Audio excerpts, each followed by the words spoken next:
Life చాలా కష్టంగా ఉందా? భారంగా ఉందా? కష్టాలన్నీ ఊడిపడ్డట్టుందా? అసలు మీకేం జరుగుతుందో మీకు అర్థం అవ్వటం లేదా? ఎందుకు ఏడుస్తున్నారో అర్థం అవ్వటం లేదా? అయితే మీరు తప్పకుండా ఇది వినాలి. ఆ ద్వాపర యుగంలో సేమ్ ఇలాంటి సిచ్యువేషనే ఒక మహాయోధుడికి వచ్చింది. అతనే కుంతిపుత్ర అర్జునుడు. ఆనాడు అర్జునుడి ముందున్నది ఒక కురుక్షేత్రం, తోడున్నది ఒక మహావిష్ణు రూపం. ఈనాడు నీ ముందున్నది అదే కురుక్షేత్రం, కలియుగ కురుక్షేత్రం. తోడున్నది ఆ శ్రీకృష్ణుని స్నేహం, నీ ఆత్మస్థైర్యం.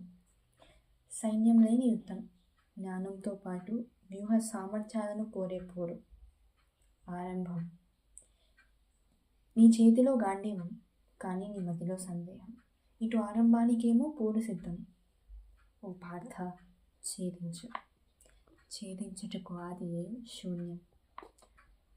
ఇదే తత్వం, ఫలితం, నీవెవరని నీకు తెలిపే ఒక సత్యం.